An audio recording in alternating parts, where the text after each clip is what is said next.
Good morning. Yes, it is Friday. You did it. You son of a bitch. You made it to the end of the week. And Simphiwe and I are ready to regale you with all kinds of stupid shit this morning. Well, also some smart stuff. And we've got a bit of sport. And we're going to be talking about the fun stuff. There's a lot to get stuck into today. It's going to be lots of fun. How are you, Simphiwe? I am awesome. How are you, Gareth? I'm good. Simphiwe said to me before we started, that's why I was laughing when, sometimes we don't know when the camera comes on. Could be in the middle of a very, very serious conversation. Could be while we're talking absolute shit. Yeah. She says to me, are you addicted to Temu? Because I said to her, ooh, this thing's dangerous. You know what it's amazing for? It's like you can find gifts. Yes. For anybody. Oh, yes. You just put in whatever someone's interested in, and it comes up with shit. And it's cheap. Yes. And it looks very expensive if you look properly. Sometimes you have to scroll a bit, do a bit of shopping. But once you find your groove, oh my word. Well, your cart is going to be. That's it. And I'm looking at this and I'm thinking, I'm just going to buy everybody's birthday presents and Christmas presents, even though I don't want to spend tons of money right now. Addiction starts like this, Gareth. Dangerous. Very soon you'll be like, guys, do you need anything? My cart's empty, Oh my God. Oh my God. It's okay. We're not judging you. It's okay. So there's a lot to get into today. I'm going to just dispense with this immediately because I caught a little bit of the presidential debate, which has been much vaunted. People in the media have been talking about it like it's just going to be this unbelievably important and decisive and historic moment. And turns out it has been. And in all the ways that the Democrats' worst fears have been realized. I don't know. Don't take my word for it. Go and look at what MSNBC hosts like Nicole Wallace, Joy Reid, Cenk from the Young Turks, CNN's John King, Van Jones. I mean, these people are beside themselves. I've never seen them panic so much. It's like a bunch of school children and there's a dragon outside the school. They do not know what to do. So, I mean, without watching the whole debate and without having any analysis to give you, because I really don't know that it was a clobbering of the scale that the Republicans might say it was, but the fact that Democrats are saying this stuff, and they're not just saying it was bad, they're saying things like they've got to replace Joe Biden before the election. It's about time. You please listen to them. But we've been telling them. Please, it's guys, about time. It was very, very hard to watch one or two of those clips because, as I've said before, whether you think Joe Biden is a terrible person or not is irrelevant. Whether you think that that Donald Trump is a great person or not is irrelevant. It's a kind of elder abuse to see this old man up there. And I know that there's only a little bit of difference in age between Trump and Biden, but the one is a sentient human being who actually knows what's going on around him. The other guy's a pudding. And it's very cruel to put that man in his twilight years. You wouldn't want to do that to your grandfather. To put him through that. And then they're making excuses like, oh, he had a cold. He's not feeling well.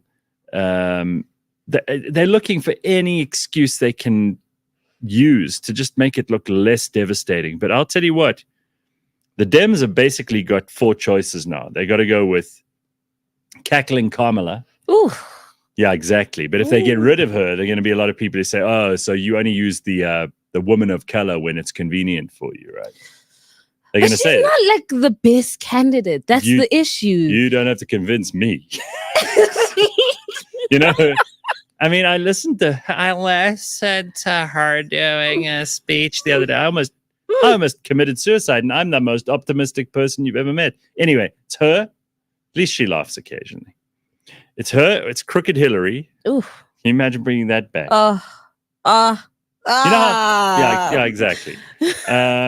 They'll have to pull that corpse out of the cupboard. Oh my gosh, no. Or they've got Gavin Newsom in California. Okay.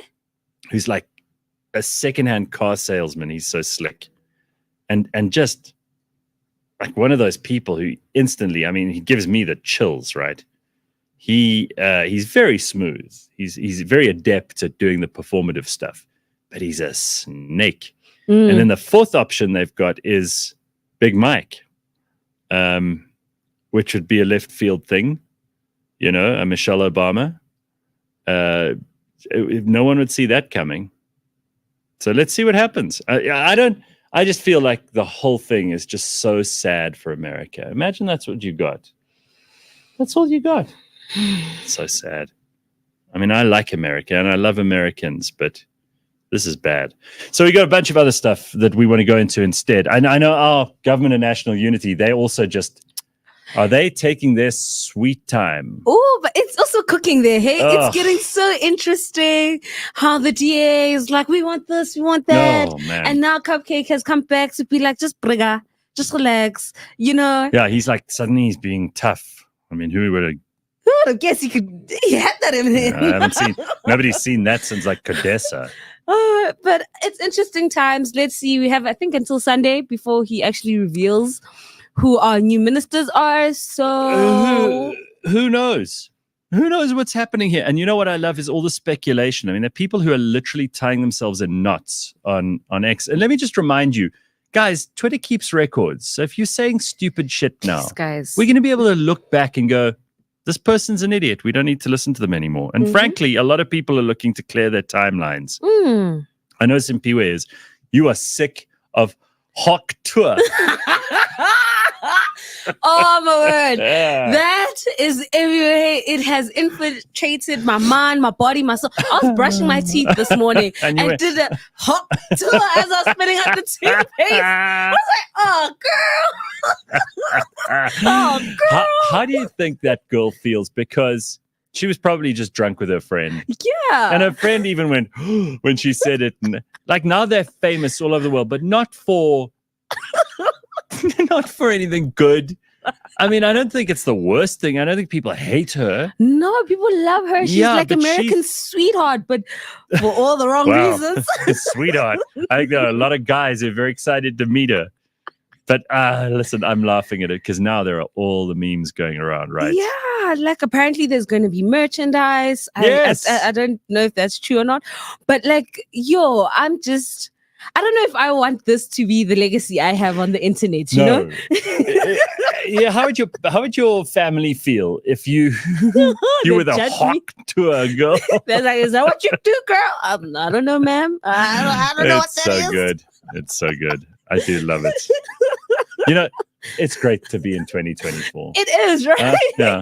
Like you're just minding your business. Someone just plops a mic in front of you and they ask you a random question and you give a very innocent answer thinking no one's going to see it. And then a few days later, you are the most loved person on the internet for all the wrong reasons. Well, I mean, look at this. Carl says in the comments, the Hawk Tour girl is a primary school teacher. She's been fired.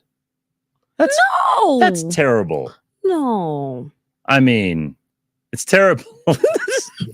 Like you don't want your kid coming back from school. Go, my teacher's famous. Oh yeah, what's she famous for? Has she taught some famous people?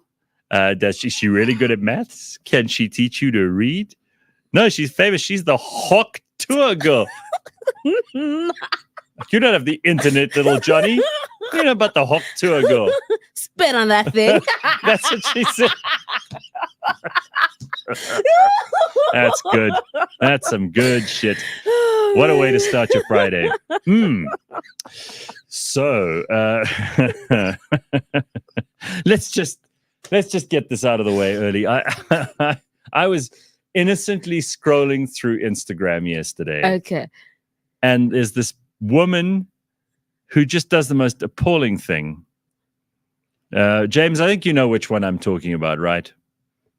Yeah, I don't know what I did to deserve this, but I had to. If it ruined my day yesterday, it's going to ruin your day today. No. We can't all be happy. So here is just something devastating for those people who need a reason to get up and get out of bed.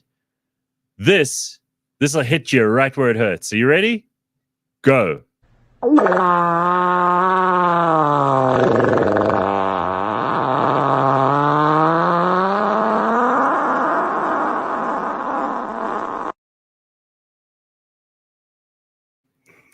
Wait, that all came from her mouth.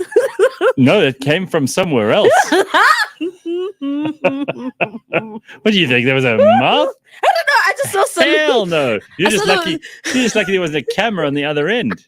I just saw her face and I was like, oh, girl. Yeah, that lady's listen, I mean, they say it's good as long as you're not around people, but to put that on the internet. She recorded it and she was just like, yeah, I think this is my best work. I'm going to share this. So, you know what? Maybe the Hawk Tour girl's not so bad.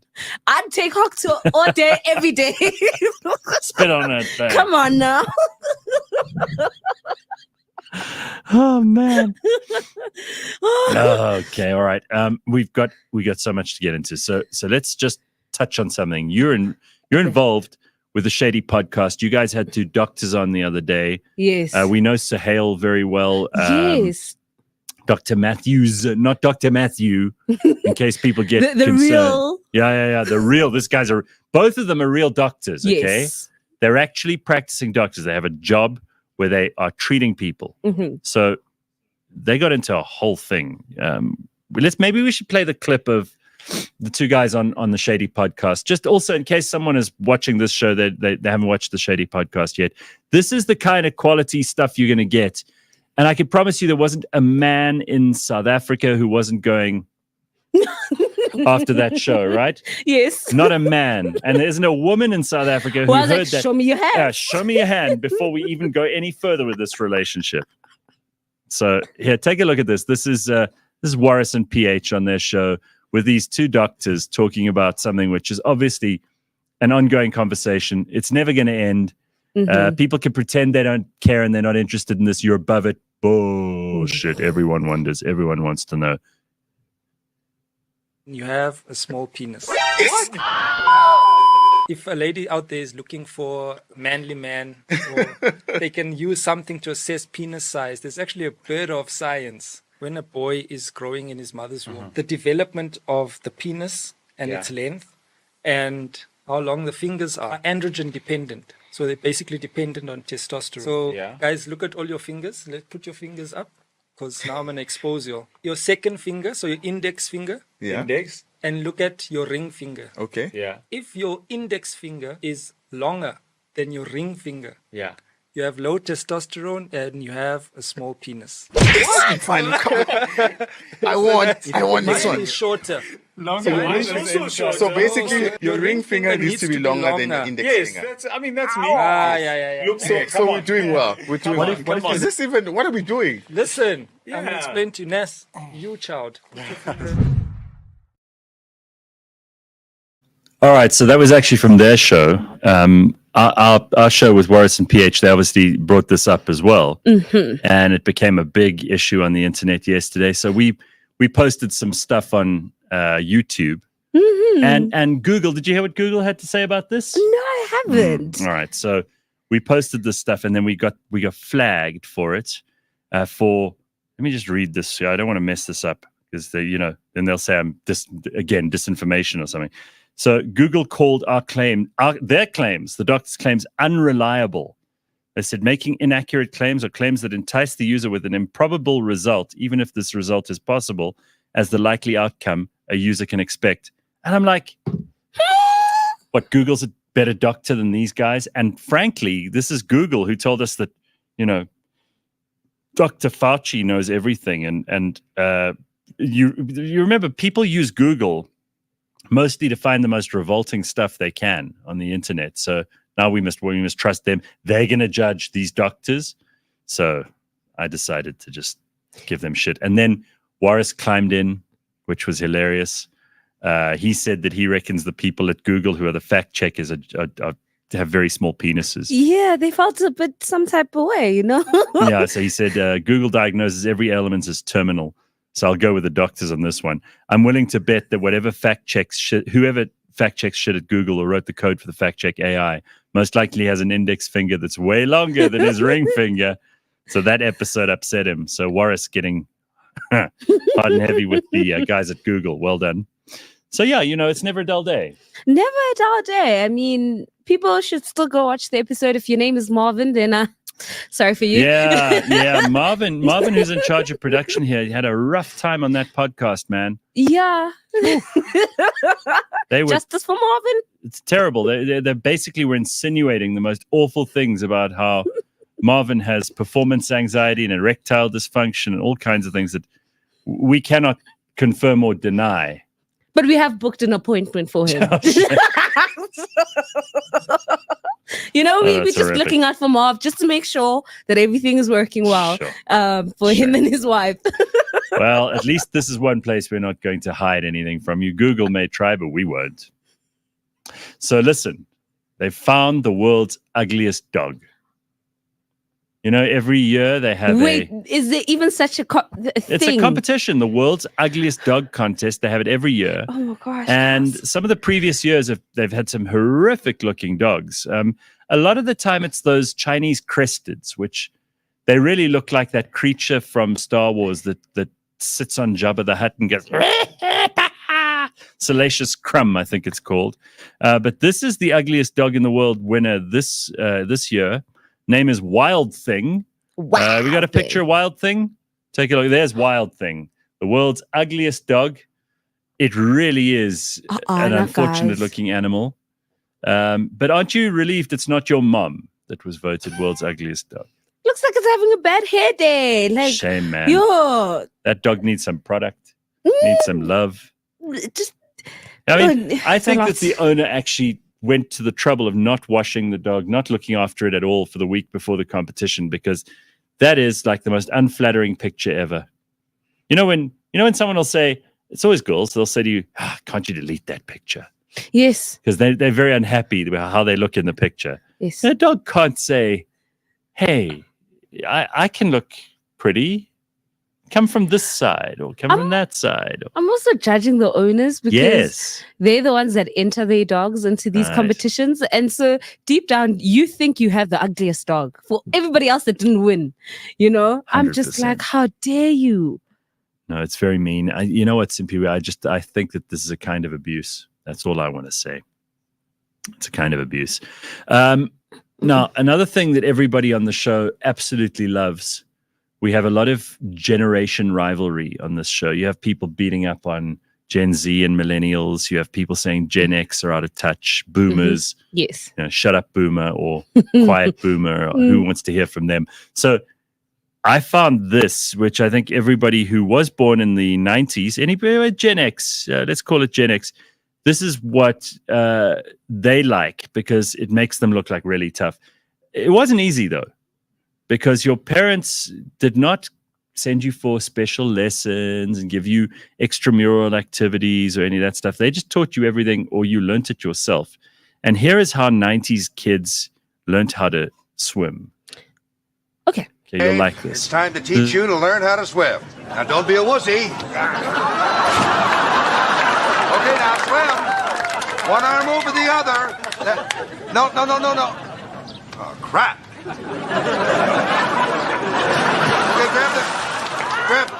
Okay, Christopher, go save your brother. Dave, it's time to teach you. My favorite thing about that clip is the other kid, Christopher, who's sitting there and he's like, and then his dad goes, oh crap. So he points to the little life-saving thing. He's like, oh, go save your brother. Throws him in. It's just great. But that's what they do with little babies as well. I've seen when they teach them how to swim, they basically just throw them in the water. Most animals will know instinctively what to do. I mean, supposedly, we all come from the water. You know, you could argue that we've got some evolutionary predisposition to knowing what to do. Mm-hmm. Keep your head up, especially the ones that don't breathe underwater anymore. We know that we have to breathe the air rather than try and suck the water into our lungs. So it's kind of an autonomic reaction, but who knows? I just think these days you're going to get like precious parents helicoptering over their kids, like, just don't panic, don't worry. Like in those days, just throw the kid in. Yeah. You'll be fine. Right, exactly. So Simphiwe has a very, very big concern this morning, and it is the weekend. And, you know, people, in this country drink. Yeah. We know this is a major problem, or is it? I mean, maybe that's just what people in South Africa do for fun. Maybe that's how we let some pressure loose. This is how we survive a very tough environment, an economy that's difficult for us. Simphiwe is concerned, though. She says we need to stop drinking. Now, I've never heard such an emphatic demand from you that we need to stop drinking. What brought this on, Simphiwe? You want to share? This is my official PSA to the people of South Africa. Okay. I know we suffer from a spirit of excellence where we want to be number one at everything, from sports to crime to corruption. We just want to be the best of the best of the best, including drinking, right? So it's no secret that we all love our bev. But I recently came across the stat where, the cognac Hennessy? Yes. Has basically said that we are like number 3 in like the world? In the world, globally, right? And then I did some research. Tour. Like China has I thought about this. China has a population of like 1.4 billion.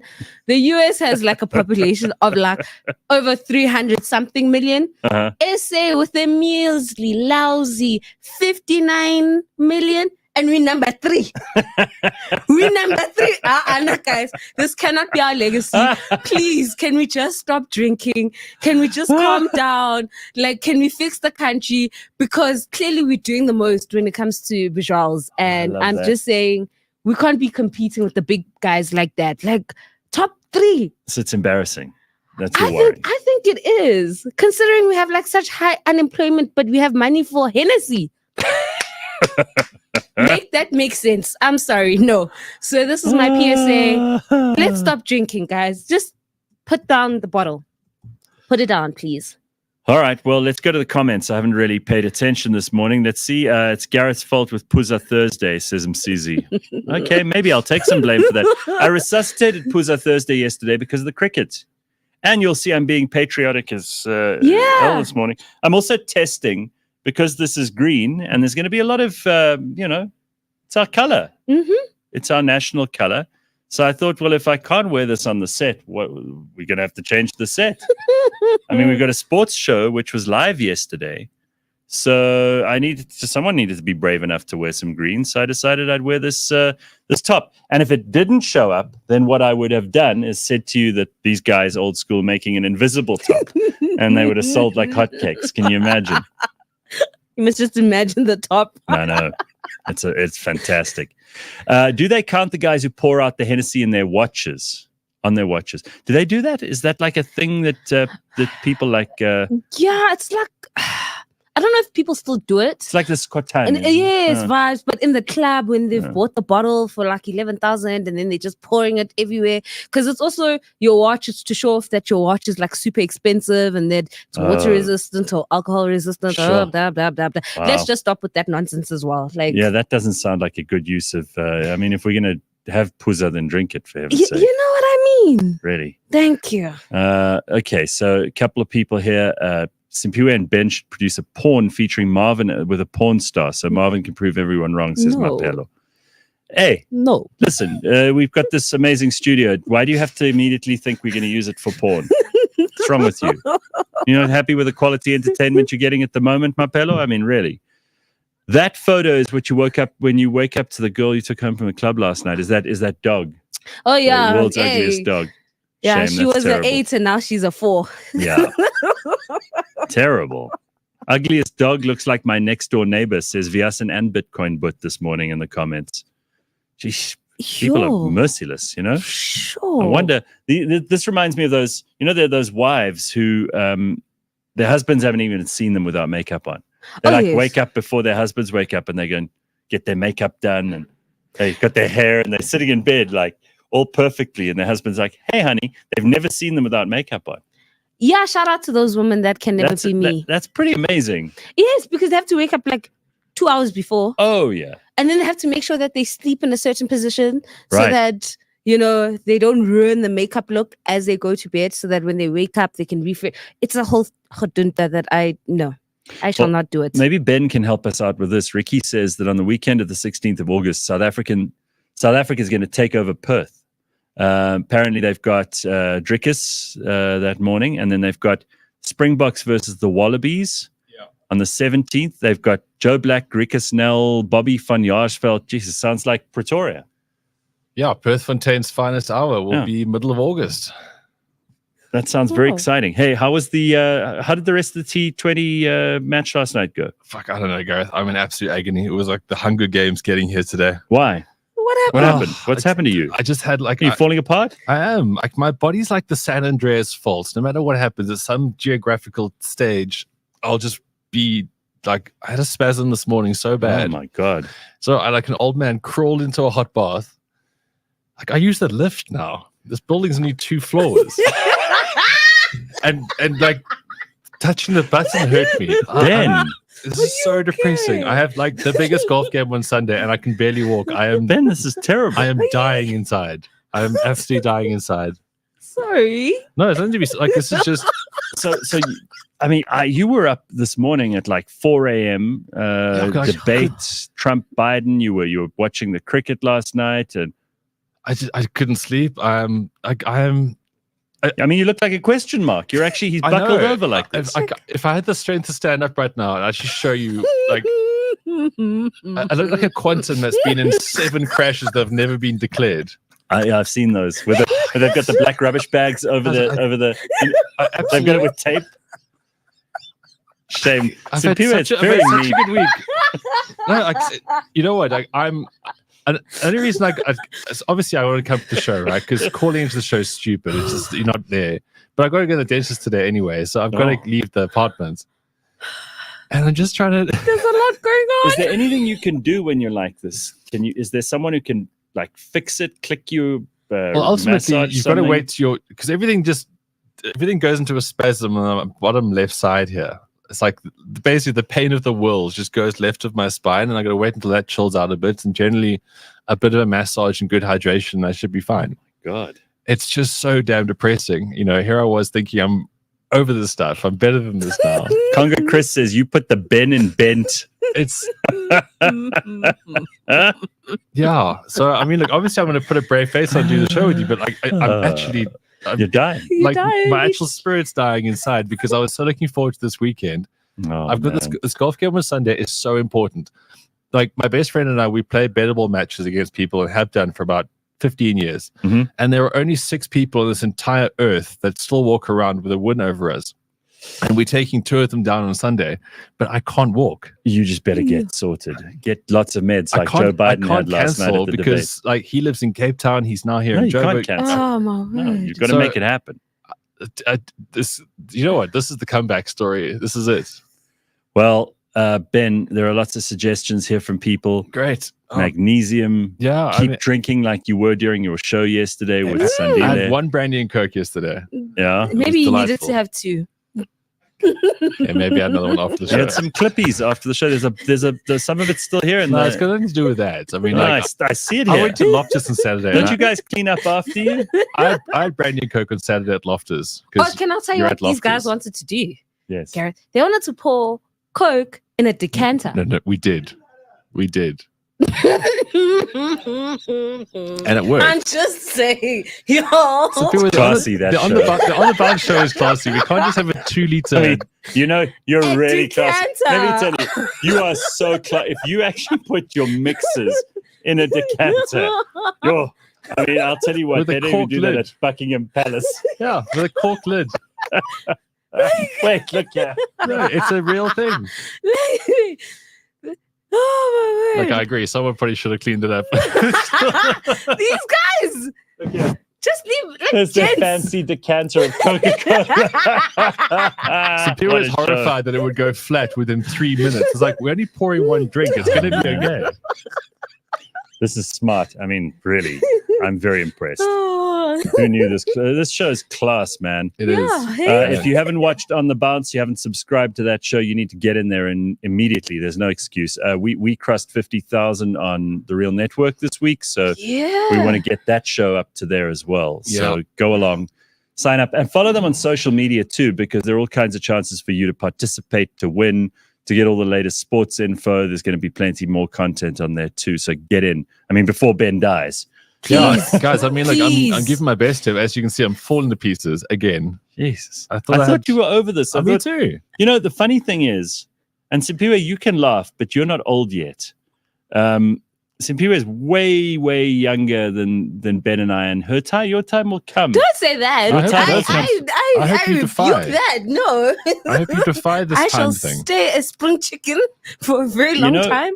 I really was. I try to be grateful about things that are obvious, because I was at the gym yesterday after a really long day of work. I just had the most awesome day yesterday. I shot everything right out of the park. I was on fire. You know, when you have one of those days, and it was dark already, and I thought, it's cold, but I'm going to do the right thing. I'm going to go and do some exercise. So I got in the car and went off to gym, and then while I was there, I had this realization. I was like, you know what?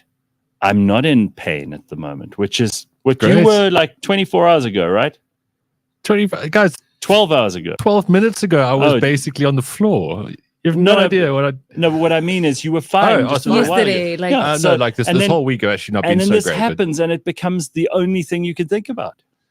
Yeah, I mean, it's quite demoralizing when you can't really like put your shoes on without grimacing like a. Do you make noises? It's impossible. I try to keep him in.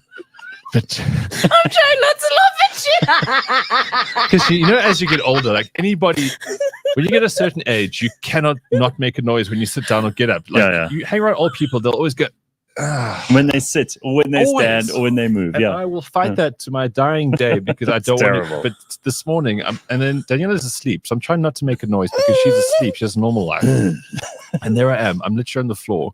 Like Hopkins is rubbing next to me because he wants dry food, which I forgot to buy yesterday. So I mean, the problems are deep here. Your problems are just they're adding up. This is what we call an avalanche. But hey, yeah, good show yesterday. Go onto YouTube. You can watch the whole show. Wherever you get your podcasts. Janine, who's on our staff here at the Real Network, she says, I am a Generation Xer, and growing up, my mama used to say, if we were coughing or crying because we broke a bone, she would say, please die quietly. Ooh. Yeah, I was trying to. All right, I want us to get straight into the sport. We don't know how long we've got Ben for. Yes. Before he passes out. Yeah, I mean, this is like when they went into the Joe Biden debate yesterday. They're like, I don't know how long he's going to be here for. Well, So I'm let's not get going to this lie thing. about my handicap like Joe Biden. Oh, I thought you'd bring that up. That's pretty Can funny. you imagine Joe Biden playing golf? No. We're not doing that to that Because you old know, man. when you finish one hole, you got to go to the next one. The so can't even walk a straight. Like, we Shame. You know, listen, again, it's so easy to beat up on this guy, but I have to say, when I saw Jill, his wife, walking him off the stage at the end of it, and the three little steps, little shallow steps. It's not hard, and he's like, he's this old. They should not be doing this to him. It is horrible. It's cruel. It is. It's, But like you've in particular been saying this for a long time now. Mhm. I don't take any joy in seeing this old man being mocked and ridiculed for just being an old man. It's very, very sad. Anyway, let's get straight into the sport, because whatever what is Trump's handicap? Do you know? I think he's like 2.5. He's a legit good golfer. That's he plays pretty a lot. good. Yeah. Well, I'm a 5, so he's twice as good as me. No, that's not how it works, but I mean he's good. Wow, He's good. Sure. Okay. I don't think Joe should have brought up golf at all. Did Joe bring it up, or did Donald? I don't know. Wow. That's very, very bad. Okay, so let's get into some sport beyond the scoreboard with Ben Karpinski. It's all powered by Super Bets. And don't forget that you can also pay very careful attention to what Ben is going to tell you in the next little while. And who knows, you can make some serious money. A lot of people have. Mm-hmm. We get the comments on a Monday saying, ka-ching. Those are the ones who tell us. Yeah. There's some who don't tell us, but I'm pretty sure the ones who won are boasting because they're very happy with the result. You put down a little bit, win a lot. The odds are sometimes really in your favor. Yeah, as they are, Gareth. And also so much sport right now. It is just the best because the Euro champs are on, and that's just games after games after games. Yesterday was a rest day. Today's a rest day, but we're back with the round of 16. So the round of 16, as you work out, are the 16 best teams, basically. Yeah. So no one's ever explained that to me. I know. That's what I'm here for. So the best 16 teams are left, really. And so tomorrow we get Switzerland versus Italy at 6, Germany versus Denmark at 9. Sunday we got England versus Slovakia at 6, Spain versus Georgia at 9. And then we go into Monday, Tuesday as well. So we won't get into those big fixtures now. But ultimately, it was a bloody good group stage of the Euros, except for England's group, because they scored 7 goals between all 4 teams. 7 goals in all your groups. Jeez. So bad. And then, unfortunately, Ukraine's group, everyone finished on 4 points. Everyone had a win, a loss, and a draw. Sounds like what's actually going on in Ukraine.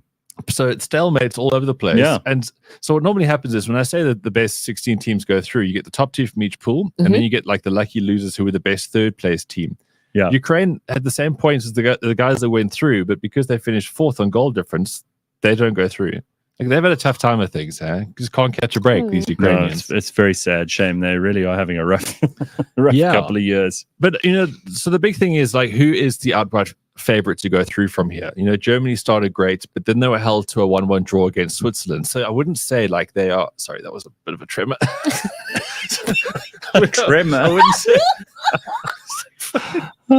Someone get the nursing home on standby. I wouldn't say Germany are the outright. Like he just made a. Shame, Ben. We take no pleasure in your pain. Well, Simphiwe does. No, I do. And sure. Spain, they look great, these youngsters. I mean, Warnock in Spain is 16 years old. 16. He's playing in the Euros right now against grown-ass men. Sure. So again, like, I don't think they're going to go all the way. Portugal, they were looking great, and then they lost to Georgia 2-0. Like, proper team, Georgia. I heard you saying that Ronaldo isn't even their best player. Well, he's a bit over the hill now. I mean, he's late 30s, 38, 39? I mean, who is? They've got guys with names like, I don't know, Prego stands. Gareth, there's certain levels here. De Santos, Costa, guys that you might have bought fruit and veg from. Oliveiro. De Gouveia. I mean, yes, they're all in there, and they're good. They got a good squad. They really do. They got young, happy, good players. And Ronaldo's I just want to apologize to the whole Portuguese community for what Ben is, for Ben's gross character assassination and stereotyping of all Portuguese people. And Pepe is 41 years old. He's also there. Yeah, so I wouldn't say they are. And then you look at France, like Mbappe got a broken nose. Then he put this like Ninja Turtle thing on his face, which is just ridiculous. Yeah. And then they also looked a bit listless at times. Belgium, we know, are serial underperformers. And they were lucky to get through. So we go into this round of 16, and where I'm going with this is that maybe a team like Austria is even looking like the best team because they were looking so good in the group stages. So the Euros are so great. Like when you watch the World Cup, it's almost kind of predictable because you get good teams and you get less good teams. In the Euros, everyone's having a crack. I mean, the fact that Georgia's got through, Georgia's never played a proper professional tournament before. I very much doubt, and I value you and Simphiwe as smart people, but I don't think you could point to Georgia on a map. I'm going to say they're next to Albania. You would be right. Yeah. That is correct. Very good. That's where I would have gone for. Okay, very good. All right. Points to Ben this morning. Yeah, so that's what I'm saying. Like it's a really exciting thing to go into here. England started the tournament as the odds-on favorites, but we said right from the beginning, not a chance. So, but they're still in the mix. I mean, they've been terrible, but that's the thing. So there's a great weekend for this, right? Let's get into the cricket, though, because even greater weekend for that, because the Proteas finally have a final. Before the women get really uppity about this. Yes, this is the first time the men's team has got into a final. The women actually paved the way because they got into a T20 World Cup final before them in Cape Town. Ultimately, they lost. Give credit where it's due. Credit where it's due. But, I mean, this is a really, really big moment for this Proteas team. They've won 8 out of 8. Their captain is a proper captain, and he looks very determined. So they're playing against India, who, of course, as we know, they own cricket. And the golfing gods, the cricketing gods are no doubt also Indian. So everything goes towards their way. But I just feel like we deserve this. That's fantastic. On weight of deserving of character. That's not a phrase. But I mean, on the back of that, we should win on Saturday. So that's tomorrow, 4:30. Now, unfortunately, it's rainy season in the Caribbean right now. So we're going to have rain that's going to mess up this game like it messed up yesterday's game. But hopefully with some strong winds, all that rain will be thrown away. And we can get enough cricket for the SA team to become T20 world champions. Amazing. It just sounds right. Yeah, it feels sound right. Yeah. Obviously, in order for that to happen, we need to contend with India's spinners. So historically, we've always sort of just come a cropper with spinners like tying us down and basically just ruining any run chase that we have. So if we bat first, bat bloody well, hopefully negate the spinners, and then our bowling attack will bring us home. That would be my prediction. That was my hope. That's my dream. All right. Right. So Wimbledon. He just made that. He's like, okay, he's like, I can only imagine what's 4 going on minutes to in go. Ben's spine at the moment. So much. It's Wimbledon. It'll start next week. Okay. So we got Djokovic, also not looking so good on the physical level. Yes. Yeah, So he he's a might bit not- like you right now. So he's been given the second seeding, which is what he deserves because, you know, he's just such an incredible champion. I know he lost last year to Carlos Alcaraz, but he's still there or thereabouts because of experience. It's like when Tiger plays at the Masters. Tiger is terrible physically, but he knows the Masters golf course so well. He's always there. And you play in Wimbledon, they play less tennis on grass. He's just there. Horses for courses kind of guy. Yannick Sinner is top seed, and Iga Swiatek will be the top seed in the women's side of things. So that'll kick off on Monday. We got UFC 303 this weekend. That was the card that was meant to have McGregor versus Chandler. Instead, we've got Yuri Prohaska. He's coming in to try and beat Alex Pereira in the light heavyweight title. It's going to be a great fight. I think it'll be a much better fight than the first fight. Both of these guys, of course, late notice to come into this to save this card. Brian Ortega, he is facing He's fighting Diego Lopez. Now, Diego Lopez, I'm backing here. He's a pretty violent Brazilian man. Nice. And Brian Ortega also, like, all he's known is fighting, but he's like 33 now. He's starting to look a bit slower. And then you can fight against guys like this. So I'm going to go with Lopez. Anthony Smith, he's very old. He's fighting Roman Dolidze. He's from Georgia, which is next to Albania. So it's an old man and an Albanian, Well, a Georgian. So the thing about the UFC is that ultimately you get these guys who just always want to keep fighting. But they Well, we saw two old men fighting in the presidential Yes. debate So too. it's clearly there's a market for it. So Anthony Smith, he's a light heavyweight guy, but he's been around for a long, long time. And this Dolidze guy, yeah, I'm going to go with the Georgian here. Even though he's going upper weight category, he's normally a middleweight, but he's coming late Well, I notice. mean, Georgia is one of those really hard countries to live in. You know, people, you have to fell your own wood for the fire.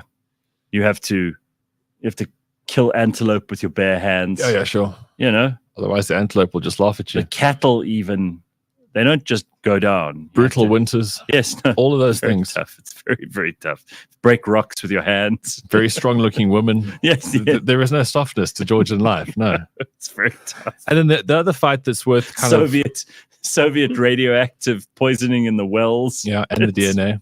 horrific. The other fight to really look out for there is Ian, I take my wife's name, Machado Gary versus Michael Page. Oh, Now, Michael Diamond Page, he's come in here kind of like Michael Chandler a few years back when he was taken. The guy was great. He was great before he got the UFC. So rather than fighting up and comers, he goes straight towards the top. So Page got in there. He fought Kevin Holland, beat him. Very uncharacteristic of like any other guy coming through. This oak will have a smile on his face. He'll laugh at you. He throws all kinds of moves, like, you know, when you're just starting to learn a game on PlayStation, this is how this guy fights. There's just lots of Right. things going on here. And then Ian Gary, they've got the moves like left, right, up, down, he does them all, and all at the same time. fatality. Yeah, and all at the same time. oh, fight. And then Raiden wins. Ian Gary, who was kind of like touted as the next McGregor, he's an incredibly talented fighter. Right. But I mean, he's just been so ripped off by his wife wearing the pants. Shame. That sounds. He took her name. Yeah, odd. Well, she wrote a book. We spoke about this a while ago. She wrote a book like How to Become a Wag, and I kind of basically manipulate young sports people to buy you things and stuff. She wrote a book about that, and the folks still married her.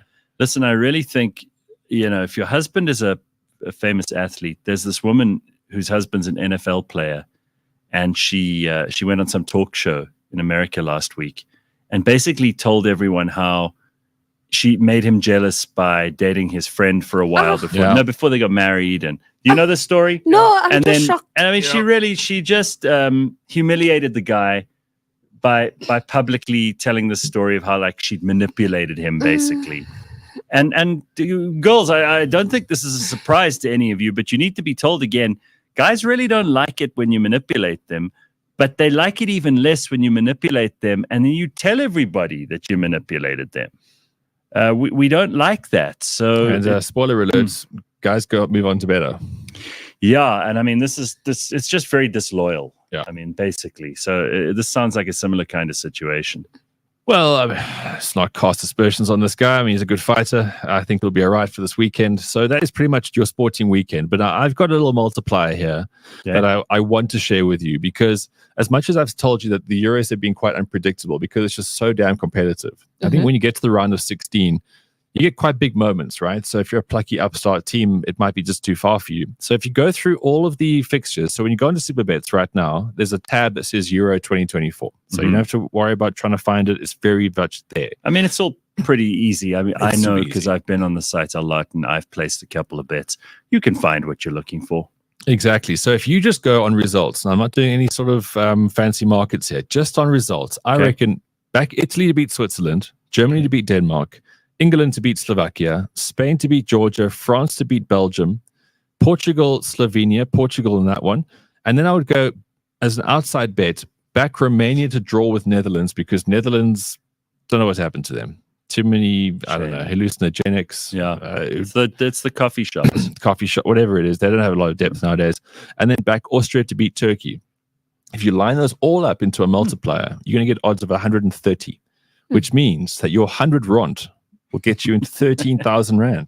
That's fantastic. Obviously, 10 rand to 100. I mean, look, it's a decent bet. I really do think that with the Euros happening right now and so much sport on the go, something like this. I promise you, I'm going to do exactly what you just said. 100 rand, right? Just 100 rand down. You could get a return of 1.3. That's a bit of a win. So I did forget about the F1. Not intentionally. It's just that I don't know whether I'm coming or going this morning. But Austrian Grand Prix this weekend. Yes, you mentioned Austria. Austria's done well on the sport this morning. Yeah. They've got a lot of positive outlook from you. They've looked brilliant. And the Austrian Grand Prix. So Max Verstappen, obviously favorite. Yeah. It's very much known he doesn't have the fastest car right now. He really doesn't. Yeah. Mercedes looking good. Lewis had his first podium this year, which was a big thing because everyone thought that's it. It's just not going to happen anymore. And Lando Norris and the McLaren team, they're looking really strong. So it's a good one. The weather's going to be good. Starts with a sprint race. It's a great weekend for Formula One fans. It really is. Very, very. This is probably the biggest weekend in Austria for a long time. It will be. You don't hear much about them. No, not really. Not since Fritzl or Hitler. And he didn't really have big weekends. He was always in on the weekend. Yes, that's true. Well, he did have a whole football team of kids, but we don't need to go and dig up old horrible things. Well, I'm glad you went with that joke rather than saying he was scoring own goals. Oh. Because that's kind of what he was doing. The man has jokes even though his back is broken. All right, so Ben, I don't know if you're aware of this. If you watch the show, listen to the show, you maybe pay a huge amount of attention, to sport in general. But Wayne Rooney is he's been around for so long that I've actually forgotten his stories. And he has the most. There was a thread on Twitter this week about Wayne Rooney. It just reminded me of what a fascinating human being he actually is. He really is. And he's only 38. I know. And wait, Wayne Rooney is only 38? Yeah, you would think he was 50, but if you look because he was playing when I was a kid. If you look at Wayne Rooney, he looks like he's been out to sea for 20 years. Yeah, he looks like a pirate. He looks like look at him. And he's only 38. Look at that man, it's 38. It looks like he's literally just been at various ports. But he looks groomed in that picture. Like having fist fights for mackerel after going to brothels. That's what he looks like. He's a real specimen, but he's an incredible story because at the age of 16, he was playing professional football basically. Well, like this kid in the Spanish team you were talking exactly, about. But Rooney was everyone needed a hero because, as we know, England are mostly shy to it when it comes to any kind of sports. So when you get an absolute child prodigy that comes through, everyone's like, wow, this is so damn exciting. This guy's going to be amazing. So the Upshot does a whole bunch of threads and they do really good podcasts too. So I'm going to give them credit because they basically detailed the story of Wayne Rooney, who at 16 got into the Everton team, scored an absolute ripper versus Arsenal. Everyone's like, wow, this guy's great. And then when asked... We'll get to Colleen in a second. But yes, she's a whole story on her own. But when asked about his teammates, because the guy's 16, you think he's going to be in awe of his teammates. Yeah. He referred to them, and I quote, "These are crap." These are crap. Yeah, he just called them crap. He called his. He thought professional footballers would be better, so he just called them crap. That's what he said. And then obviously he now had money. So I mean, a guy like that at that age, you're bound to make terrible financial decisions. Well, not so much the financial decisions. His way of like celebrating was to go to a 45-pound brothel. Now you know your brothel's classy when you pay at the door and then you're good. There was a strip club in PE like that once. It was called the Golden Curtain. No, I'm not kidding. The entrance there was 6 rand. 6 rand. People in PE. You guys are going to leave with something. They know I'm not like the Golden Curtain. You'd pay 6 rand to get in. Wow. I went there when we were filming. Government was a hell of a thing. Listen, we filmed an episode of Idols down there once, and I was with the crew, and I was like, you know what, guys, at 6 rand, it's on me. I felt like you have no. And you took out your bag of coins. Let's go, yeah. Put a bag like it was the Middle Ages. I'm like, take whatever you need. I'm feeling generous tonight. 6 rand. Can you imagine the quality in there? No, I would rather not. Although it's probably better than what Wayne spent 45 pounds on, because he chose, I mean, I don't know what the lineup was there, but he chose a rubber-suited granny that went by the name of Old Slapper. And that was his go-to. Now, it wasn't going to be a like discreet first outing here. Old Slapper. Old Slapper, spelled A-U-L-D. Old Slapper. Now, my God. When Wayne was there, you can understand that football fans probably frequent the 45-pound brothel. Man. So people were asking for signatures. As he left, they were chanting his name. Before you go in the room with Old Slapper, you mind signing my football? Yeah. So he tried to keep it low key, but straight away. So he's now child prodigies into slappers, old slappers, that's grannies. Amazing. He then basically is the star player for England at 18. Yeah. Like absolutely, he really is great on this national stage. He signs for Man United. He goes back to the brothels constantly. All the time. And he's now system. Married to a girl who's obviously a career wag called Charlene. Yeah. And Charlene's dipped in spray tan and with like minimal morals. So this is the guy that she chooses. He then starts doing things like spiking his co-players' drinks and training camps with Viagra. Oh, that's just because it's funny. Because he thinks it's funny. So now he starts spiking drinks with Viagra. This is the kind of guy. Hello, Colleen. Hello, Wayne. How's training camp going? Oh, it's all right. I'm bored today, so I put Viagra in the other boys' drinks. All walking around with hard-ons, can't kick the ball. Very embarrassing. So that was his thing. And then he knocked Colleen up, obviously, because they want kids because then they get guarantees like future.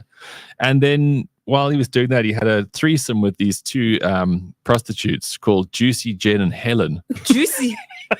I mean, I do think Helen sounds very dark by comparison. Helen goes on to win Big Brother and tell the world that Wayne was average. Yeah, I was right. Performance review from Helen. He was average. 2011, he discovers social media and starts going on late night weird tyrants that range from like picking a fight with Piers Morgan to mourning the life of Whitney Houston. Oh my God. This guy is all over the place. I mean, he's really just a terrific story and a cautionary tale to anyone who thinks that being a celebrity is easy. Yeah, he then gets into a fist fight with an old teammate after a few drinks in his own kitchen with boxing gloves on, gets knocked out, passed out on the floor. His next game, he scores a goal because obviously it went online. He scores a goal and then mimics getting punched and passes out. Oh my God, he's got a sense of humor. You've got to give it to him, right? In 2017, he got 100 hours of community service because he was caught drunk behind the wheel of a VW Beetle. The reason he was in there is because he was with some other woman who basically told the story that they shared a cuddle and a kiss before he ogled her breasts. Wait, what? Because this is how it works in England, right? I love Wayne Rooney. He's so English. They all sell these stories to these tabloids that are around every single corner. The woman then goes on to sell said VW for 3 times more than it's worth. Amazing. Imagine the person who bought that. They're like, I own the car that Wayne Rooney made that move on the girl in.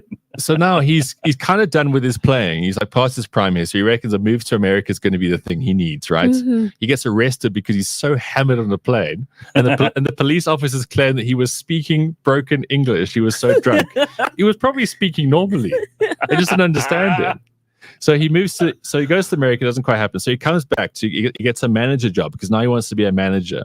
So he starts with Derby County. And within a few weeks, he's now he has a threesome with these two slappers from Snapchat. You obviously upload all of what happens. Eventually, it's 5 a.m. He's passed out like an old man in a budget hotel, and they start posting about this.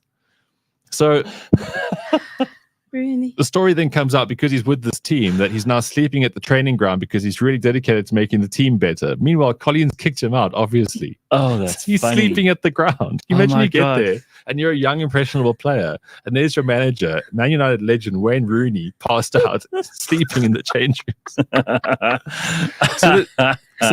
Then he reckons, okay, I need to go back to America and I need to go coach a team. So he gets a job at DC United. And the way he breaks the ice is with all the players is he goes, right, guys, my name is Wayne Rooney. I've got a tiny cock. That's how he starts. So Americans don't understand British humor, okay?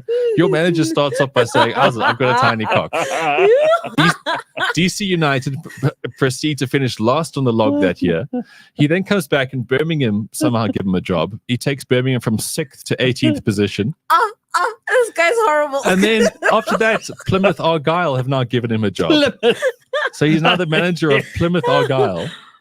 After a small stint at the Euros now, BBC get him as a correspondent. So he goes over there for a few games, but he doesn't get any England games. He's like, well, sod this, I'm going back because he only really knows about England. Yeah, exactly. They put him on a panel talking about Ukraine versus like Estonia or whatever. It's like he got nothing to add. But he's just sitting there looking like Wayne Rooney, disheveled and old and fat. But what a beauty. He's only 38 years old. Well, He's lived a life. He has lived. I think that's terrific. It's so good to be reminded that there are great people who are still alive among us. We don't have to wait until they're dead to relive their finest moments. Good for Wayne Rooney. Yeah. What a life. So that's a whole bunch of sports. So yes, I would suggest take my multiplier on super bets. Have a bit of fun with that because there is so much. And of course, there's the Grand Prix and lots like Wimbledon next week. And we've got golf coming up with the Open Championship too. So it's magic. Okay, I do love it. I think you're probably going to have to go and seek a chiropractor or something. Physio. I'm not moving for the next 25 minutes at least. I got here. All right. Well, then you're in luck. The effort that it took to get me here. Okay. Also, you can't move. Just give me. All right. Ben is still here for a little while. Also, for those people who've been following the show for a long time, producer Ryan will be joining us from Ireland. We're going to find out what he's been up to. You can't call him producer Ryan anymore. He's immigrant Ryan. Immigrant Ryan. Ryan. Okay, so we'll talk to him. What's he producing? I don't know what he's producing now, but we'll find out. And I think he's working for Uber, actually. Yeah, I think so. He's not a driver. He's not an Uber driver. I can't even deliver like a one-liner. Not that there's anything wrong with it. Ben, look at him. He's like, oh my God. Plus, I've got some exclusive footage of prisoner Charlene, who's been spotted in Monaco. Ooh. You never see her. So you're going to check in on former South African and now princess prisoner Charlene in Monaco. We have shitting stories, which I know is always a firm favorite on a Friday. I'm amazed Wayne Rooney doesn't have a famous shitting story, actually. Well, you won't believe who does. It's coming up in the next hour. Don't go anywhere. IQ Matrix LED headlamps. Oh, I like those. And they are brilliant because, first of all, I have astigmatism. So that means I don't get enough light into my retinas. So night driving for me can be a real headache. And if I didn't have those lights fitted, I would have had to take a shuttle. So what makes this special is that you can actually put your brights on, high beam full on, okay? And you're not going to dazzle a single person on the road because it illuminates what's going on around at the side of the road as well. Yeah. So if there's oncoming traffic approaching, it immediately dims some of those little LED lights. It disables some of them. Catch us every Monday at 9 a.m. on YouTube and on autotrader.co.za. Spain. I'm going to back Spain for what I did to you guys last time. I've got them as 2-1. A lot of people in the studio are very happy that I said that. And it's also because Italy's got a leaky defense. So I think Spain is going to run around them. And France, look, I'm backing that French attack for that 3-1. Okay. So if you are more adventurous than us, you can obviously bet on the Proteas. You can play in the Super 8s of the Cricket World Cup. We're not going to touch that business. Yeah.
It's Friday, and we're ready to take care of you for the next hour. And we've got the full complement here this morning. We've got Simphiwe, we've got Ben, we got me, we got you, and therefore we're ready to rock and roll.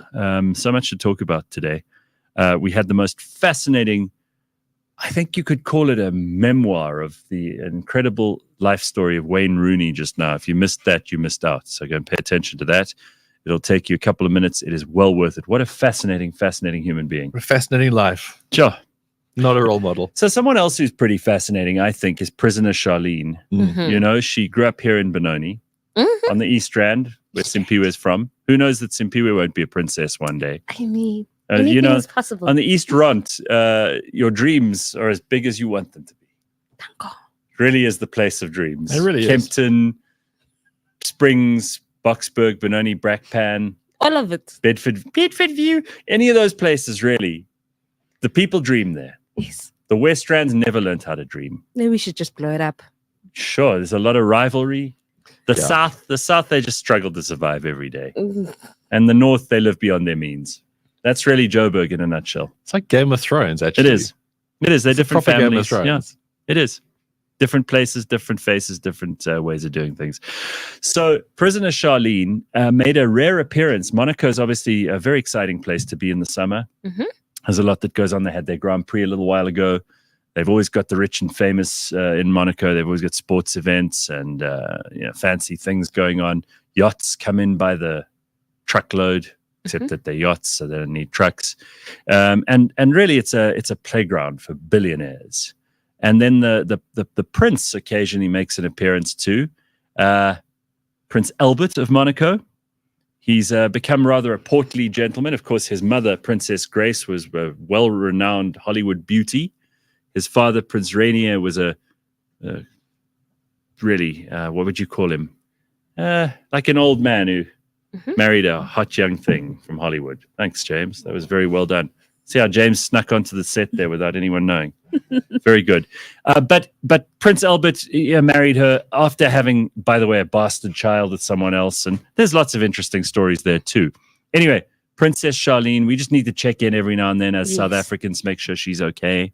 And this is the footage that I managed to glean yesterday from social media, showing that she is well. But I don't know that all is so happy. She doesn't look very happy. There's hardly a smile.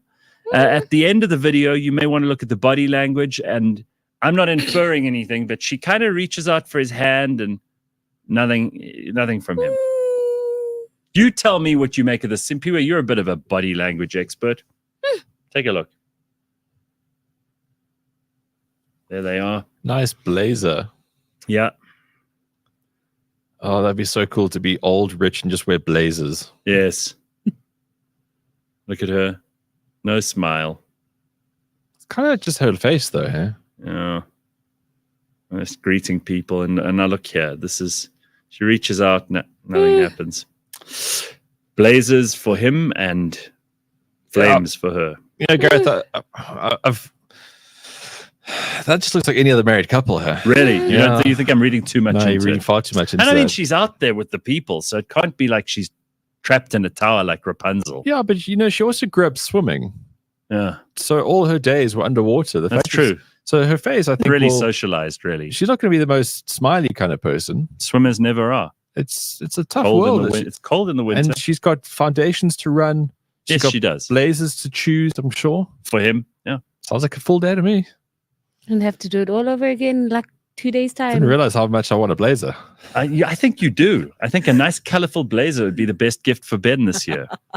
Well, we'll remember that when his birthday rolls around in December. Blazers with like built-in. Hey, I don't even know if I should talk about this because I might be ruining fun for somebody. But I'm going to a surprise birthday tonight, and it's like don't say anything, Gareth. I'm not going to mention any names. Well, anyone who's friends with Gareth, who's currently having a birthday. No. You're making it obvious, but you made it obvious. But it's a dress up. So shocking. You're going too much. Stop talking, Gareth. I was just going to tell you, I've got an outfit and everything. Stop talking. Is it a dress up that is quite synonymous with the person? All right, I'll stop. But I'll have to tell you on Monday then. Sorry. Thank you. Okay. I'll go with it. People over 30 don't do dress-ups, do they? Oh, shut up, Ben. Says the man who can't stand up straight. I'm Who's just shaped so like Just for the person who's organized this, and here is Gareth about to ruin it, like within hours of the surprise birthday. Just keep quiet. the man who can't stand up. He looks like a U-bend at the back of your toilet when he stands up. He's giving me shit about being old. I can at least walk. You want to race Joe Biden? No, I'm What's your handicap, I'm trying Joe? to narrow it down whose birthday What's your it is. handicap, Joe? You can't even swing, Joe. I'm just trying to narrow down whose birthday it is by putting an age to them. Stop. Both of you, stop. You're going to ruin it, okay? I hope they have a good time at her party. So this is fantastic. I'm going to pull this up quickly. There's this brilliant thing that someone has put on the internet about what truly makes people feel satisfied and happy in life. Okay. Don't you want to know this? Sure, I do. Okay, so they've done all the personality traits of, people who have figured out what it is. Mm-hmm. The personality traits that are good and that are bad. And the ones that score bad, and I'm only going to go through a few of these because there are a lot. There's like 20. These are the things that make someone miserable. On the right, it's the red ones. They're very small for you to see on the screen, so I'll just tell you what they are. If people say things like, others often misunderstand me. Mm-hmm. Yeah. I find nothing excites me. Oh. Yeah. I'm afraid of being left alone. Oh, no. I postpone decisions. I hate to hear about the success of others. I often need help. I am often bored. I feel others take advantage of me. I make enemies more than I make friends. I often tell lies. I often forget things and I cry easily. This goes back to what I said on Wednesday to Jack, is just don't be sad, okay? It's very, very boring for the rest of us when you're sad. True. Stop it. And then the good stuff, let's get to that, because who cares about the people in that miserable cunts? The ones on the left. Okay. Okay. We know how you feel now. Here's what makes people happy, all right? I believe that by working hard, I could achieve anything. Okay. I'm good at many things. Yeah. I'm active and full of energy. Yeah. I rarely complain. I start tasks right away. I like to take risks. I apologize when I've been wrong. I believe everybody has a special duty to their family. I like to visit new places. I'm an extremely loyal person. I respect authority, but it's got a little asterisk there because it says respect authority where it's earned. Yes. Okay. And I work on improving myself. And I mean, to me, that seems kind of obvious, but people need to have these things reinforced. That's a really good list. So, yeah, I think I'll post that on social media as well. You can take a look. It might have been in my Twitter last night. So go and take a look at that, because you know what? You wake up in the morning and you can decide how you want to feel about yourself. You can't decide if you have a muscle spasm like Ben. That's your body telling you. Yeah. But you can tell your brain what you'd like it to be concerned with. And you can pay attention to the important stuff. It's not that difficult. I guarantee that if you go onto Twitter and post that, the people who are trolling you on an ongoing basis, they will be on the red. I don't care. It'll be their life. I don't read comments. It'll be their life to a T. You're right. That's exactly true. Cry easily. You don't cry easily. I mean, really, who wants to be around someone who cries all the time? Ugh. Yeah, it's awkward. So let's go to shitting stories, because who wants to talk about miserable people? Thank you. Okay. So this is apparently, we talked about Ozempic the other day. Yeah. So do you know anyone who's taking it? The author of a book called The Magic Pill, a guy called Johan Hari. I interviewed him the other day. He's been taking it for 2 years. And he knows lots of people who are taking it. He's spoken to doctors. He's done a lot of research around this. This didn't come up, though. So apparently it's not all shits and giggles for New York's upper crust as they head to the Hamptons for the summer. For the last few weeks, their favorite piece of gossip on the Hamptons, don't ask me how I know this, is that people have been texting each other about a scandal in the home of Gwyneth Paltrow. Ooh. The story goes that a recent house guest of Gwyneth's catastrophically shat themselves in the bed while they were staying there, and then fled back to the city before they had time to face the music. Oh.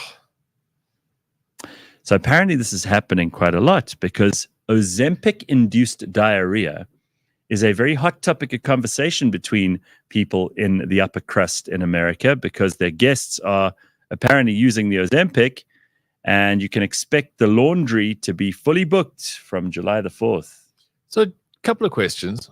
So Amber Heard was ahead of her time, hey? She was probably on Ozempic. Who knows? An early variant. If you get like anyone's house, even if your friends are not celebrities, and if you've shat the bed like that, you don't just run away. Do you? But like that's it, right? You can't. No, like you're done. You can't do that. You can't still be friends. No, I mean, listen. If something truly awful happens, and accidents do, but this is very embarrassing. But I think this is more embarrassing than having someone walk in on you having sex. Okay, but I'm just trying to have an answer here. Like, what do you do? Do you take the sheets and try to take it away, or do you just think that's it? I'm just going to leave. Oh, because you don't. Because someone's housekeeper is now going to like. Yeah, I would. Sure, it's a horrible thing to think about. It's never happened to me. I would probably take the sheets, bundle them up, and put them in the car, and I would, because you don't have time to check what they are and replace them, and you don't want to leave evidence there. You want to leave it as clean as you possibly can. Then you send a text to the person if they're still sleeping and you leaving or whatever. You say, listen, I'm terribly sorry. Had an accident last time. I got a medical condition. You lie. You do whatever. Sure. But you don't. You just clean it up, and then you replace their sheets. You go to wherever they bought those, and Gwyneth Paltrow, I'm sure, buys very expensive sheets. Of course. But you replace them. Whatever they cost, you're in for that. I'm sorry. It's like I borrowed a friend's car the other day. He lent it to me. He was like, drive this. I want you to drive this car, which was cool. It was a fun thing to drive. I always return a car to a friend with a full tank. That's just the right thing to do. Yeah. If you shit someone's bed, you replace the sheets. It's the right thing to do. Let this be a warning. But what if it went through to the mattress? Oof. Now you got. Yeah, I was about to ask, like, because there's different types of stool. So what kind of? Trust me, I think when it comes to Ozempic shits, the word stool is out of the window. We are now in the gravy train. Yeah. I think we've got to discuss these things because there isn't a manual and people don't know how to behave. Look at this. This is a friend of Gwyneth Paltrow's. You'd expect this to be a civilized, sophisticated person. Also, just ran away, leaving. Imagine Gwyneth Paltrow's horror. I mean, listen, I don't hold much water for Gwyneth Paltrow. She's weird. She's a very bizarre human being, but no one deserves this. Yeah. Also, is it appropriate to like clean the sheets there at their house? No. Like their washing machine and their stuff, if you soil there for the rest of their stuff. You've literally got to leave under the cover of darkness.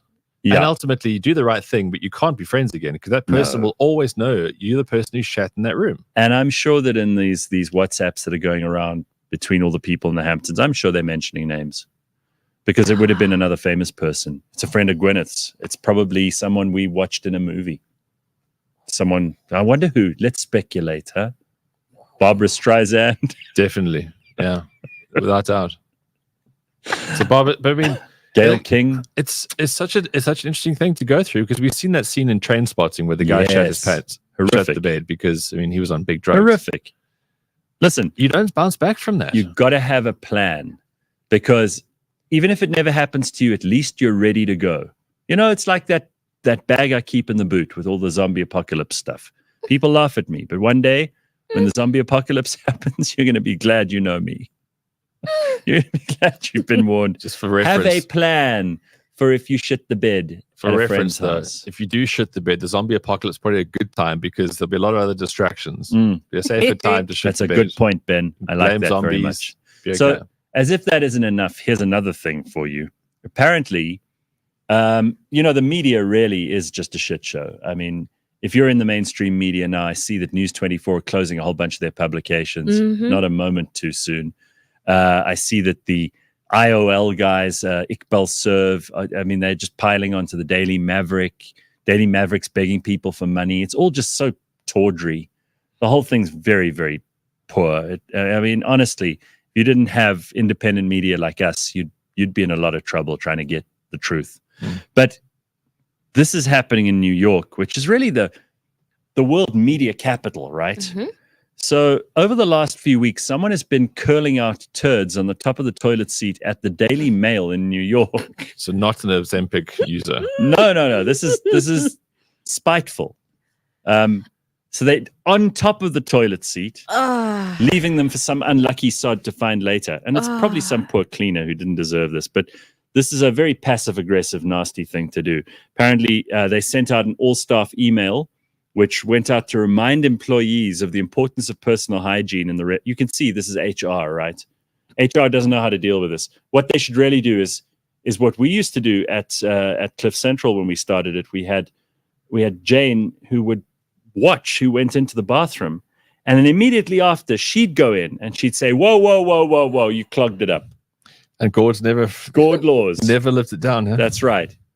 So that's how you got to do it, because HR, they sent out this email that, please remember your personal hygiene and don't let your fellow colleagues get sick because you didn't do your job properly. So this has obviously had no effect. And now there are signs that they've put up in every cubicle to remind employees that leaving feces on the lid of the loo is inconsiderate and unacceptable. You really think the person who's doing that is going to read your sign and change their mind? Yeah. Media, what a mess. What makes you want to become that person? It's like spray paints and graffiti just not edgy enough anymore. Now you've really got to take your talents. No, they have to take it up a notch. And I'd love to know how artistic the person gets, because you become your craft, obviously. I mean, it's it's just very disappointing. Human beings are extremely disappointing. I don't know how else to deal with this. In case you were having a really bad day, imagine being the cleaner at the Daily Mail in New York. Imagine being the person that actually needs the toilet and you can't use it now because you can't lift the lid. It's pretty funny if that's the boss doing that. He's like doing like a work experiment to see how people actually react, and he's just dropping these absolutely murderous get fired. turns. No, not boss men doing that. Like, no. It's like his ultimate kink is like he takes a shit so that his staff always see his poo. Like that's his kink. Well, it wouldn't be Friday if we didn't have some of that lavatory humor, would it? Let's just talk about something that Simphiwe feels very strongly about. I do too. I keep lists on my phone of like horrible names that people give their children. In South Africa, we have in particular, like you can really level your criticism at two groups. And I hate to single out racial and ethnic identities, but Zimbabweans and Afrikaans people have this terrible habit of giving the very worst names to their children. It's true. And Simphiwe has this problem that she thinks there are baby names that you might want to keep off your list because they're illegal. Yes. If anyone's having a baby at the moment, you're thinking, what are we going to call it? Well, don't use these. At all, because it's illegal in some countries. Right. The most obvious one, Hitler. I think we all know why. Who would do that, though? What hatred, like the same spitefulness that makes a person do that toilet thing that we just spoke about. Oh. It's very obvious. The next one, baby girl or baby boy, is illegal in New Mexico. But you mean the name? The name. You can't registered name baby girl. Yes, or baby boy. Sure. That you have to make a law. Imagine. Wow. Some people just should not be parents. No. Okay. Metallica is illegal in Sweden. Oh. Yeah. That's not very nice. I know. Metallica. Okay. Who else? The symbol @ is illegal in China and many US states. Well, because how do you pronounce it? @ No. I mean, in a name, if it's in the middle of, like, Elon Musk has this with his one kid. It's got like a whole bunch of symbols in there. And remember, Prince for a while was known as the man formerly known as Prince. Yeah. And they called him Symbol because he had that thing that looked like a trumpet with a tail. And yeah. You're just why are you making other people work like this? Just so they want to call you because you're about to be hit by a car. They're like, But also on social media, you can't @. Yeah.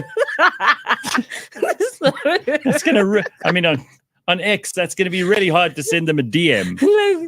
Hey, @. Oh my God. Nutella is illegal in France. So don't name your child that. Monkey is illegal in Denmark. Monkey should be illegal everywhere. If your child's actual registered birth name is Monkey Karpinski, Monkey Mtetwa, Monkey Cliff. That's just a vicious, cruel thing for a Sounds parent like to do. racism waiting Sweet to Jesus. just Sweet Jesus. Well, what are you saying? I mean, because I'm saying it's bad for everybody. Simphiwe says no blacks should call their children. You're gonna start fights. I You hear calling you. me monkey? Oh, Jesus. But isn't it funny how one country has taken upon themselves to draw the line? One country. Yeah, Denmark. How did that day in Denmark's history happen? You got to wonder what happened in the legislature that they were like, Bill, we're not going to allow this anymore. Because, I mean, the Danish are pretty calm about most things, right? And so someone said monkey. They don't get all hot under the collar in Denmark. And then someone must have called someone a monkey or something. And it just went very badly. Yeah, and then we have a robot cop it's illegal in Mexico. Wow. The Mexicans have a lot of time on their hands, huh? This one's interesting. Sex fruit is illegal in New Zealand. There we go. Sex fruit. Yes. Hmm. Yeah. Again, where? How? When did that start? Who was originally called sex fruit? I don't know, but like, let's ring to it. It's because of what they did to a fruit? Speaking of New Zealand, there was a very funny thing on X yesterday. They took like photographs of Jacinda Ardern over the years. She used to be a quite pretty young girl. I don't know what happened to her. You can literally watch the communism make her ugly over a decade. It's horrific. Like you talk about things that make people age prematurely, you know, stress, being in the sun too much, eating badly, no exercise, depression and anxiety. All of those things work on people. But communism, holy shit, that's like a very, very quick route to the grave. Horrific. Okay, well, maybe she was called sex fruit before. Yeah, and then she had to change it. Friday is illegal in Italy. Why? Well, you see, again, I would love to know the reason these people, like Ben says, the Friday is a fine name. I wouldn't, as weird names go, Friday's not the worst. Hi, I'm Friday. I know a guy called Friday. He used to empty the rubbish bins in our neighborhood. Everyone's happy to see Friday. Yeah. People used to tip him really well. If he was called Monday, he wouldn't have got those tips. Another one for Denmark is anal. Imagine you really want to piss off a Dane. Well, my child, anal monkey, is ready to meet you. Have you met my child, anal monkey? The Danish heads will explode. Oh my gosh. All right. Spinach is illegal in Australia. Yeah, look, I think stay away from vegetable names. Anything to do with vegetables. It's See, but back when Australians had a sense of humor, that kid was in a wheelchair, and they just called him Spinach. Aye, and they Spinach. were like, no. What are you doing this afternoon? You want to come play some footy with it? Ah, you can't. You're in a wheelchair. Don't worry, Spinach. We'll bring you some KFC afterwards. I'm inviting Aubergine. You guys will have fun. Oh my gosh. Santa Claus is illegal in Ohio. Well, look, I mean, Santa Claus, you don't call your child Santa Claus. This is confusing enough to lie to them about the whole Santa Claus story for as long as you can. And then the child's name is actually that. Imagine. Oof. I didn't see this one coming. Thor is illegal in Portugal. Thor. Yeah. And then the last two, which also makes sense, is Jesus Christ. Yeah. Illegal in the USA. I had a whole plan because it's not illegal in Mexico to call yourself Jesus, right? Mm-hmm. There are lots of Mexicans called Jesus, which you spell the same, Jesus. So I could go to Mexico, change my first name to Jesus, no problem. But then I wanted to marry a friend of mine whose surname is Christodoulou, Greek. And then I would get her to cut the last few letters off hers so she would be Christ. And then I could marry her, take her surname. But it was a very convoluted plan. Wow. Plus, we didn't want to get married, really. Okay. And then a special mention.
I'm not just going to make up and take people's word on.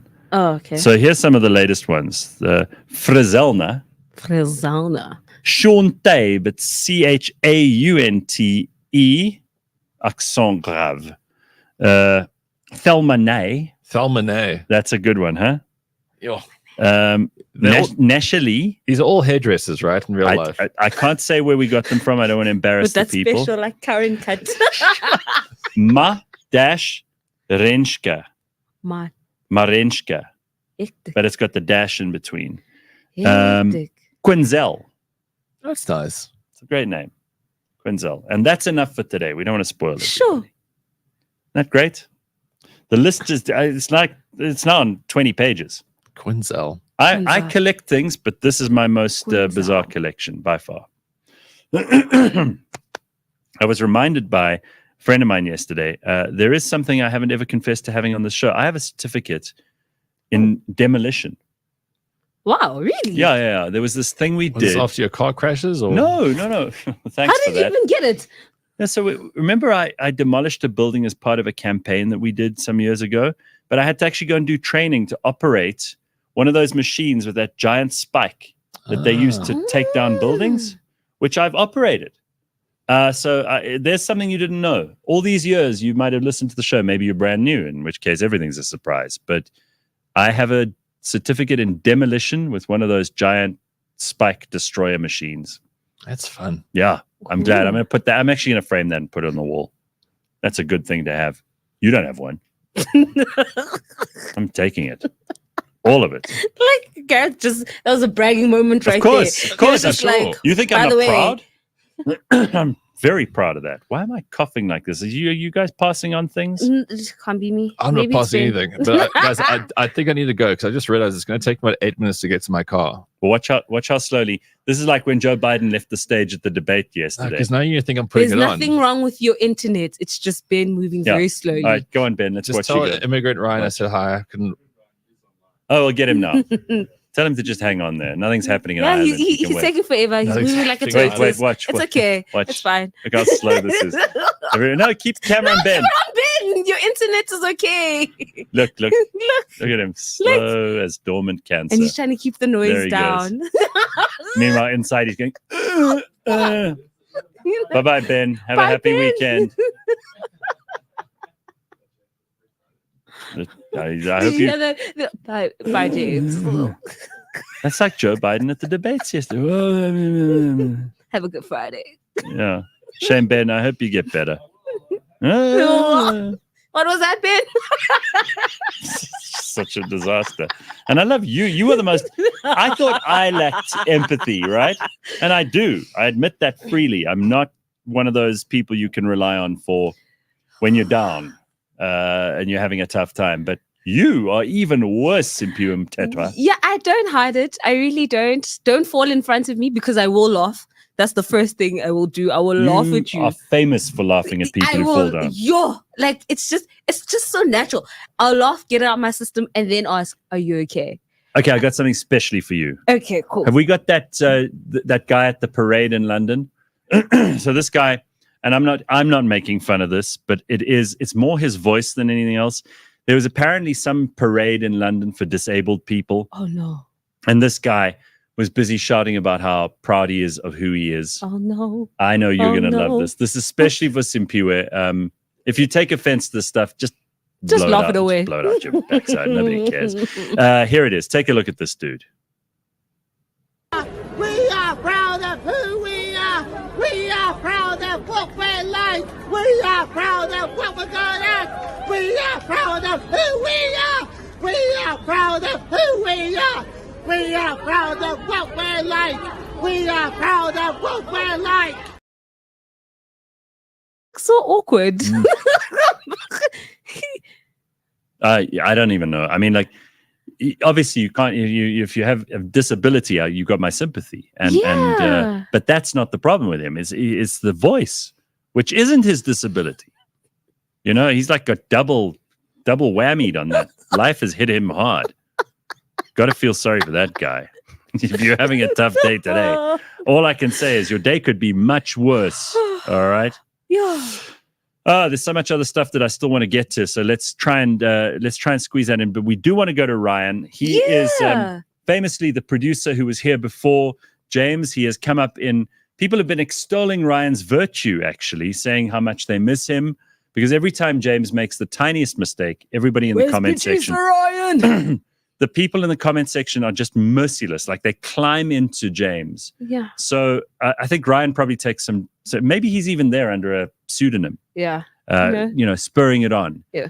But here he is, live from Ireland. Let's check in and see how producer Ryan is now that he's living in the Emerald Isle.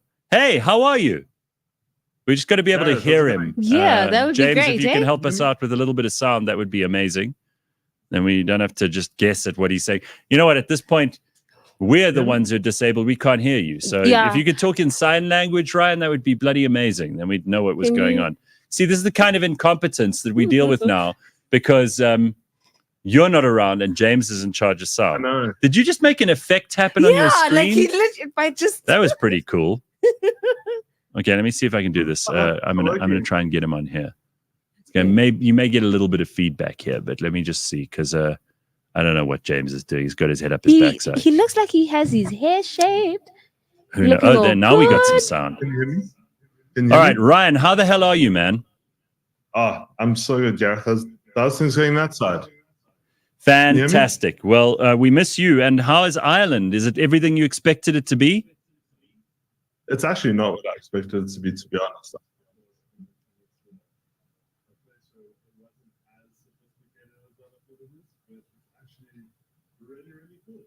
What do you mean? Whoa, hang on.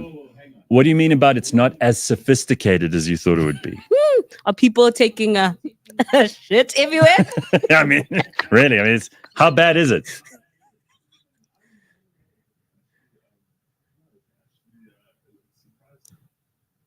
Are the people friendly? Because I think one thing that South Africans and the Irish have in common is that they're both big drinking countries.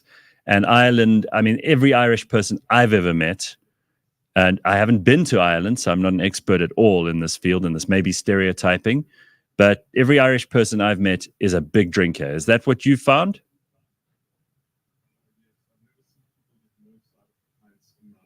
Yeah.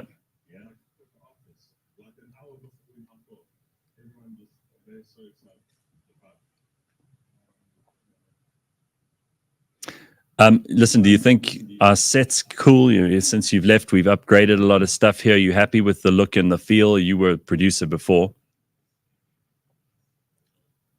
Very happy with it. It looks really cool. And by the way, congrats on hitting the 50K. You were working on that. We can't hear him. Oh, poor Ryan. Oh. How embarrassing that he has to come back to this. He's like, yeah, I shouldn't have left. And it's not even like if we thought this was funny, we would like be doing it as a funny thing. Yeah, like look what's happened since you've gone, Ryan. No, this is maybe it's your sign, Ryan. Come back home. Maybe. I'm just saying. All right. What do people do? You say they start drinking straight after work. Is sport a big thing? We know that the Irish have a pretty good rugby team. They've got lots of other sporting interests. You went there you actually went there just as winter was ending. So you're in summer now. It must be quite pleasant. No, it's been really nice. I haven't had it bad as opposed to what I've been told. So yeah, sports is pretty big. The rugby thing is massive. I actually went to the rugby game earlier a few weeks ago. And it's insane, like the amount of people that come out of the games. It's quite wild. All right, well, listen, I'm very happy to see you, and I'm glad to talk to you, but this is not going well. I can hardly hear what you're saying, and we're gonna let you go this morning. And thank you for waking up extra early to be with us, but this is a disaster, so we're gonna just move on. All right, thanks, Ryan. Sorry. What can I tell you? Just can that speaker. Good heavens. What a mess. Just had to happen when Ryan's on, hey? I know. Now he's going to go around saying, you see, this is why I was producer Ryan. Like, this is why. Unbelievable. All right. So there's a theory about the weekday, and this is something we want to throw in here too. Yes. I've always thought, I don't know if this has anything to do with the theory you're about to talk about, but every day of the week almost has a personality, if you ask me, and Monday gets a really tough rap. But I find Mondays pretty good. I mean, it's a good day to get things done. If you get all your stuff that you really don't want to do out of the way on a Monday, then the rest of the week's so much more pleasant. But people hate Mondays, beginning of the week, work, all that kind of thing. I think Mondays need to be rehabilitated. Ooh. But the rest of the week also, everybody has a personality. Favorite day is definitely today, Friday. But I also think every day of the week has a color. Okay. Have you thought about this? Yes, I have, but more in terms of like me. So what do you, if you see Tuesday, what do you see? Purple. Wednesday? It's my favorite day of the week, so yellow. Wednesday's your favorite. It's my favorite day of the week. Also odd. Okay, but yellow. Thursday? Black. It's just wow. Like, this is Thursday. We can get rid of Thursday, honestly. Sure, you've got the strangest week. I mean, most people, Monday's the bad one, Friday's the good one. Friday? Let's go with no, not red. Red is for danger, but something orange. It's bright. Okay, that's so weird. Like for me, Monday's red, Tuesday's blue, Wednesday's like green, Thursday is purple. Oh, Thursday. Friday is bright white. Saturday is like a light blue. Okay. And yes. I'd say Sunday's sort of an orange. Sunday would be white. Saturday would be blue. And then Monday would be like the red. Okay, but I mean, everybody has their colors. So you do think of days in terms of colors. Yes, I do. So now you have a different thing here about the weekday theory. Yes. So apparently, I don't know if this is true. It's not you. This is not your theory. Not at all. Never that. I was on the internet and I did what I do best, which is search for credible sources. And apparently there's a question that's designed to give you a peek into your subconscious mind. And even though this question might seem random, apparently people have an answer when you ask it. And the question is, what day of the week are you? Well, I was born on a Friday. That could also be why I like Fridays so much. Okay. But personality-wise? No, just in general. Like, what day of the week are you, would you say? I think I'm a Friday. Friday. Yeah. Okay, that's interesting. I'm definitely a Wednesday. Love Wednesday, but like in general, also Still want to know how and why. I mean, it's the middle of the week for most people. But all right. So what does that tell you? Okay, so if you picked Monday by any chance, apparently you possess the characteristics of being determined, ambitious, and resilient. Oh, is this like astrology? Yeah. Okay. All right. Yeah. Okay. So and then let's go. Monday people, it said that they have a strong sense of purpose, but also struggle with knowing when to stop working. Okay. If you're a Tuesday person, your characteristics is you're energetic, you're productive, you're driven, and they might struggle with the fear of failure or missing out. Okay. And then we come to me, because I'm a Wednesday person. Yes. Balanced, reflective, adaptive. But apparently they hate being the center of attention. I'm not sure about that one. You don't mind that. Not sure about that one. Okay. That's how I know it's a bit wrong. Thursday...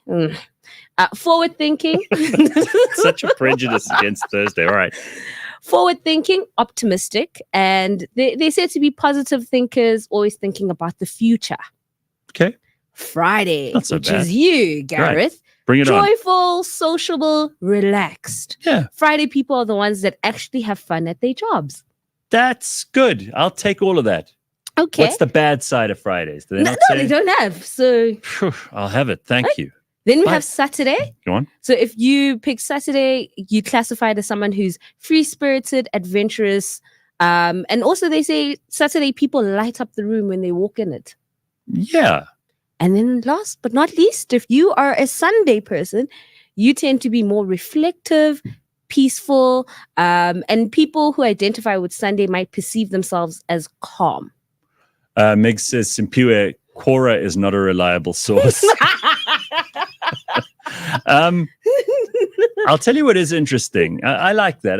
For people always want to know if there's some kind of indication that they are, because of their star sign or their name or their number or whatever it is, that they've got a favorite color, it tells you something about them. There are people going to find value in that. Yes. I'm not going to knock it because I don't know that it's not true in some way. Yeah. I like my description. I'm happy with that. Simphiwe is happy with hers. I'm happy with my Wednesday. If yours is terrible, I don't care. There's a movie though called Inside Out. Okay. That's on the circuit at the moment. It's billed as a kids movie. Mm-hmm. Is it a kiddies movie? Well, apparently it's really, really interesting. A friend of mine was in the cinema yesterday with his kids, and he said that this movie is very smart. It teaches kids about there are these different personalities, these different characters. There's anxiety, there's envy, there's embarrassment, there's disgust, there's fear, there's joy, there's anger, and there's sadness. And the way they interact will help kids to learn about their emotions and to be able to have mastery of them. I think that is brilliant. So I think it's a Pixar. I'm not sure who I think it's Pixar. But whoever made this movie, apparently it is terrific. So I got to watch it because some of this sounds like it could be very, very helpful to people. And then what they do is they take the personality types, and when you combine certain emotions, you get certain feelings. So if you take joy and fear together, a little bit of fear mixed in with the joy, it's excitement. Okay. If you choose anger and fear, you get hostility. If you get sadness and fear, you get anxiety. I mean, this is interesting stuff because I don't know if it all absolutely makes sense. There might be some people who think this is nonsense. But for many people, and certainly for this friend of mine who took his kids to the cinema yesterday, he thinks this is terrific. It's a great tool for children to learn a little bit about adults need to watch this as well. I think they need it. They need it. Telling me. Come I know on some now. people who are 50, 60 years old who could benefit from this movie. So go on.